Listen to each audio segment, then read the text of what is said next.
Hello, everyone.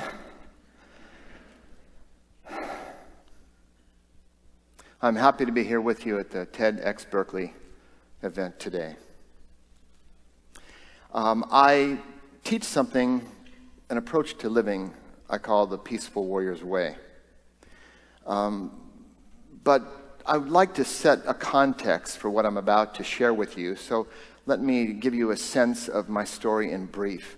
When I was a young man at Berkeley, training in a gym right across the street, and that old gas station in the story, in the movie and the book, was about 2 blocks from here on Oxford and Hurst, I used to do things like this.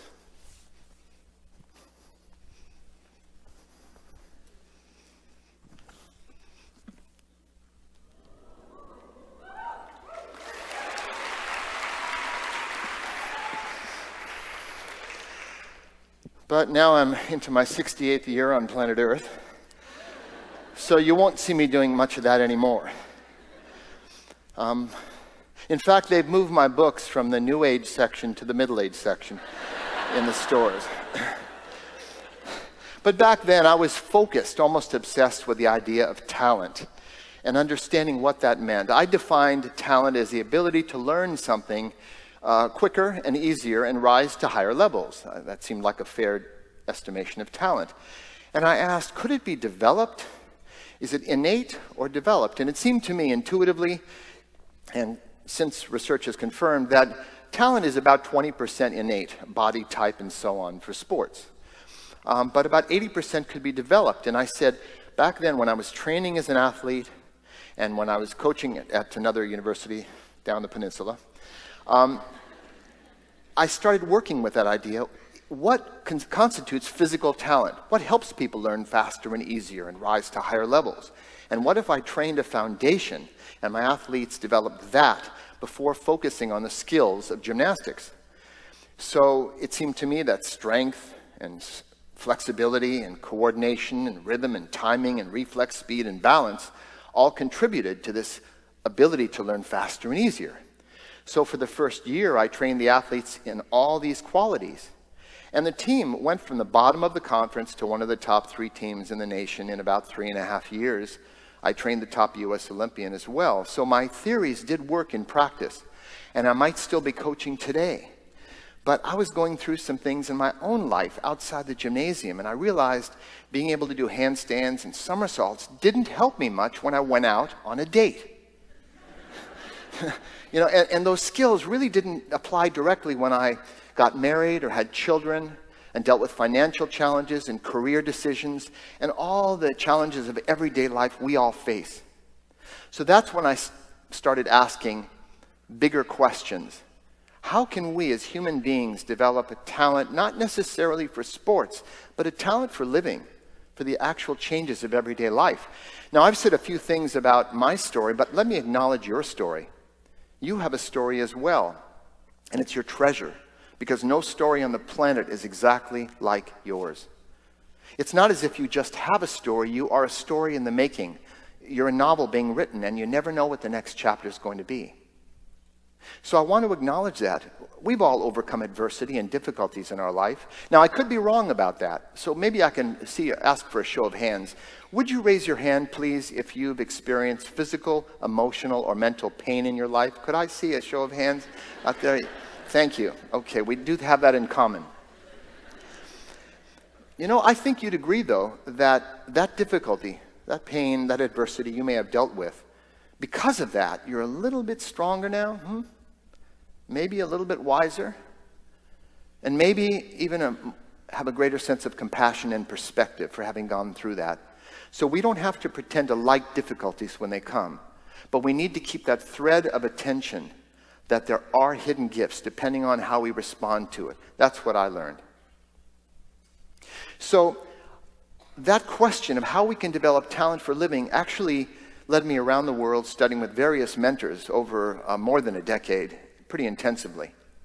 And it led to this approach to living I call the Peaceful Warrior's Way. That's not my way. It's not something private to me. It's not a club one needs to join. It's our way, because everyone I've seen is striving to live with a more peaceful heart. But there are also times in our lives that we need a warrior's spirit. Everyday challenges that call forth that warrior spirit inside of us. So that is what I do. It's about peaceful heart, warrior spirit. It's a sense of balance, living with our head in the clouds, but our feet on the ground.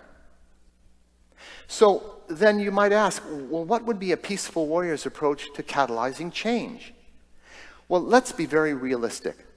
When things are going great in our lives, and we've all had moments, periods like that, when everything was going great, we don't want change. At those points, we want everything to stay the same, but it doesn't.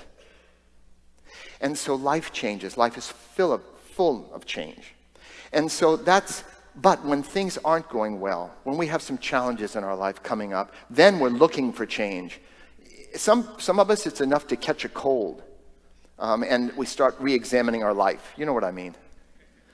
So anytime we face some adversity, some challenge, we start to reflect and look at our lives once again and wonder if we can make some changes. Now, there are two sorts of changes.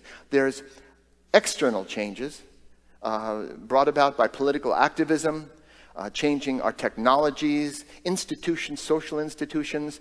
So there's this great tradition of changing the world, improving the world around us. And it's very important. There is also a tradition of internal change, psychological, spiritual, personal growth, where people say, I think the greatest difference I can make is changing myself, and then I can bring more into the world and be more useful. Now, for some people, there's a contradiction between those two sorts of change. They say, I don't want to be a navel gazer and just thinking about myself, and I want to be politically active in the world. Well, I actually confronted this important question. I was walking down Telegraph Avenue in the late 60s with Socrates. The Vietnam War was raging. I was doing a lot of work on myself at the time. Self-reflection, self-observation, self-analysis. I was even doing a form of self-massage from the ancient Mongolian warriors to clear fear-produced tension from the bone surfaces of every bone in the body. It took about 6 hours. So I was doing a lot of personal processing. And at the same time, as we walked down Telly, I noticed a poster about starving children and oppressed peoples, and anti-war activism and organizing. And I turned to Sock and I said, Sock, I feel kind of guilty or selfish doing all this work on myself when there are so many people in need out there. And he didn't say anything at first. Then suddenly he turned to me and he said, take a swing at me. I said, what? Did you hear what I was just saying? He said, come on, I'll give you $5 if you can slap me on the cheek. Go ahead. Well, I figured it was some kind of test he was giving me, so I bobbed and weaved, and finally I took a swing at him, and the next moment I found myself on the ground in a rather painful wrist lock. And as he helped me to my feet, he said, you notice a little leverage can be very effective? I said, yes, I noticed.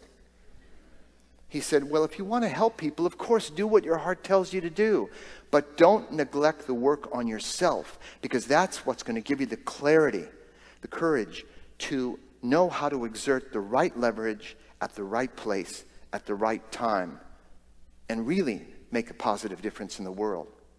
So it's not a question of either or, this kind of change. It's a matter of both, outward and inward. Now, even if we decide we want to work on ourselves, where do we exert the right leverage? What is that comprised of? Some people focus on fixing their insides. This is very popular in the metaphysical, spiritual traditions, in the self-help movements, how to change your thoughts, think more positively, and so on. So some work with the mind and the emotions, to have just the right emotions and so on, to make a change in the world. The emphasis that I bring to it can best be explained, I think, by describing two fundamental approaches to change, to doing what needs to be done. And the first approach is very popular. It sounds something like this. First, you need to quiet your mind so you can create empowering beliefs. To raise your self-esteem so you can practice positive self-talk. To find your focus and affirm your power to free your emotions and visualize positive outcomes so that you can find the courage to generate the confidence, to make the determination to form the commitment to feel sufficiently motivated to do whatever it is you need to do. Whew. That's one approach. I recommend the other, which is just do it.